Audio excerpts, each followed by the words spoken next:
नमस्कार दोस्तों, आप सभी का स्वागत है हमारे यूट्यूब चैनल पर। इस वीडियो में हम बात करेंगे प्री मानसून के बारे में।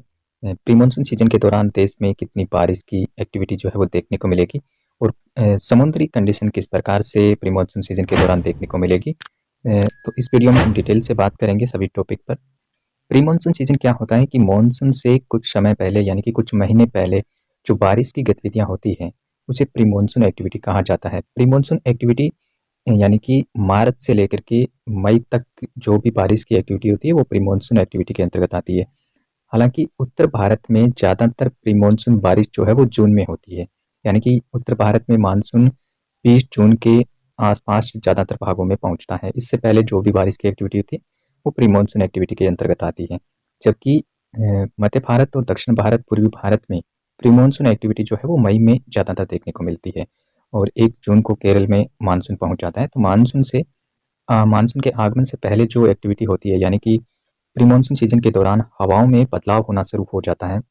हिंद महासागर में जो हवाएं नॉर्थ ईस्ट से अभी चल रही है वो धीरे धीरे साउथ ईस्ट की तरफ मूव करना शुरू कर देगी। यानी कि हवाओं में लगातार बदलाव देखने को मिलेगा और टेम्परेचर में लगातार बढ़ोतरी होना शुरू हो जाएगी प्री मानसून सीजन के दौरान। सबसे पहले अगर हम बात करें कि प्री मानसून सीजन के दौरान अल नीनो ला नीना जो प्रशांत महासागर है वहाँ पर क्या कंडीशन रहने वाली है, तो यहाँ पे आप देख सकते हैं कि फरवरी के आसपास जो है वो फरवरी मार्च में न्यूट्रल कंडीशन उभरना शुरू हो जाएगी।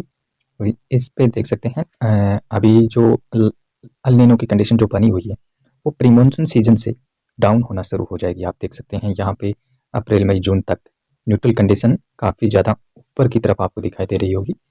तो इस तरीके की कंडीशन रहेगी कि ला नीना धीरे धीरे नीचे की तरफ आ रहा है, न्यूट्रल कंडीशन उभर रही है और मई के आसपास में ला नीना भी आपको दिखाई देगा, जबकि अल नीनो धीरे धीरे कम होता हुआ दिखाई दे रहा है।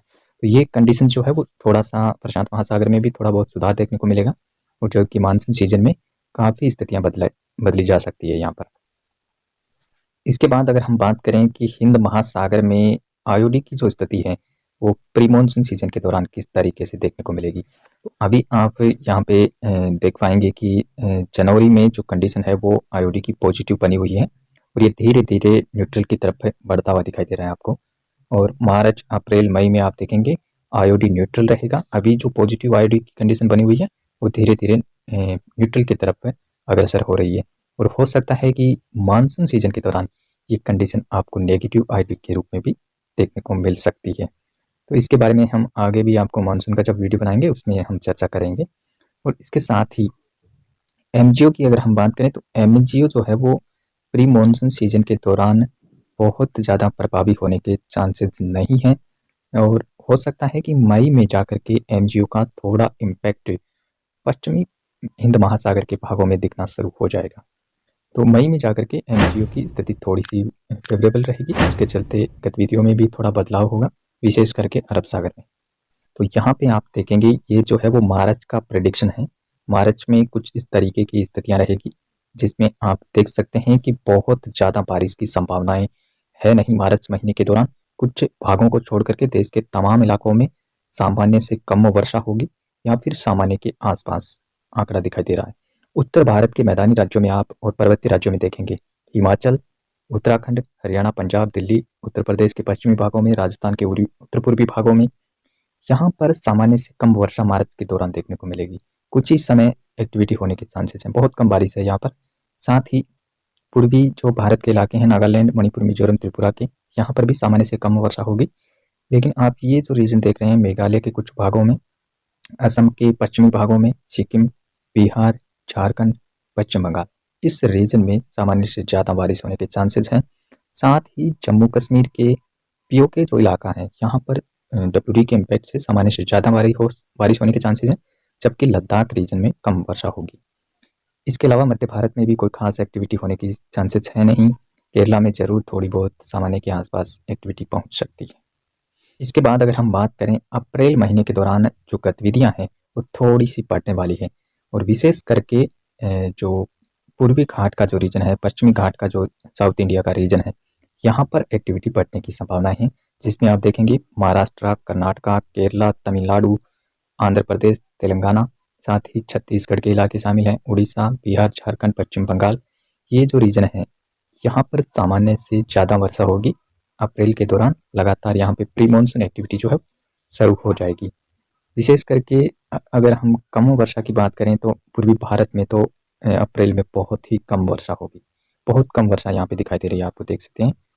और इसी के अलावा जो राजस्थान, हरियाणा, पंजाब, दिल्ली, पश्चिमी उत्तर प्रदेश और गुजरात का जो रीजन है, और साथ ही कुछ जम्मू कश्मीर के भागों में सामान्य से कम वर्षा यहाँ पे दिखाई दे रही है। लेकिन हिमाचल, उत्तराखंड और लद्दाख रीजन में सामान्य के ऊपर वर्षा होने के चांसेस दिखाई दे रहे हैं।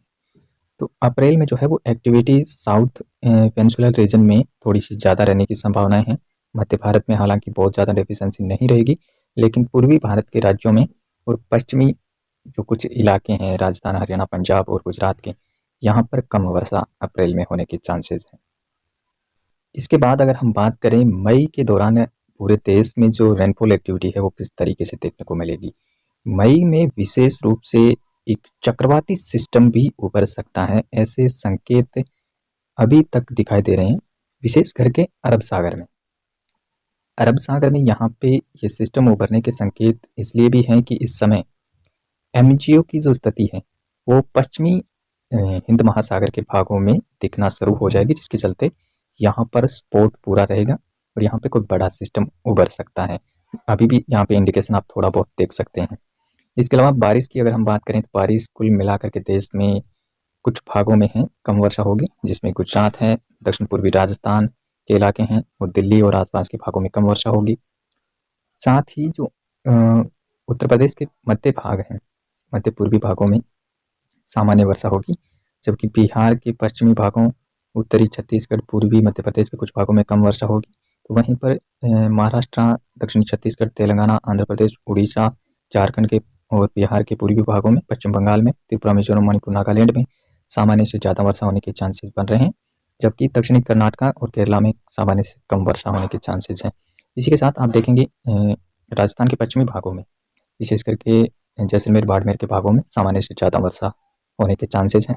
साथ ही पर्वतीय राज्यों में भी ठीक ठाक बारिश की एक्टिविटी विशेष रूप से देखने को मिलेगी। प्री मानसून सीजन के दौरान अगर हम एक पूरे आंकड़े की एक्चुअल में बात करें तो हरियाणा, पंजाब, पश्चिमी जो उत्तर प्रदेश का इलाका है, दिल्ली है, राजस्थान के उत्तर पूर्वी भाग हैं, ये जो रीजन आप देख रहे हैं, इस रीजन में पूरे प्री मानसून के सीजन के दौरान सामान्य से कम वर्षा देखने को मिलेगी। यहाँ पर एक्टिविटी जो है वो जून में बढ़ने की संभावनाएं हैं। 1 जून से 25 जून के बीच में काफ़ी एक्टिविटी यहाँ पर प्री मानसून की देखने को मिलती है, जबकि इस प्री मानसून सीजन के दौरान ज़्यादातर प्री मानसून एक्टिविटी जो है वो साउथ इंडिया और नॉर्थ ईस्ट इंडिया के अंतर्गत देखने को मिलती है। तो इसके बाद में हम कभी मानसून पर भी एक वीडियो लेकर के आएंगे, उसमें भी चर्चा करेंगे कि किस तरीके से कंडीशन आने वाले मानसून में रहेगी। इस वीडियो में अभी इतना ही। आप जुड़े रहिए हमारे साथ। धन्यवाद, नमस्कार।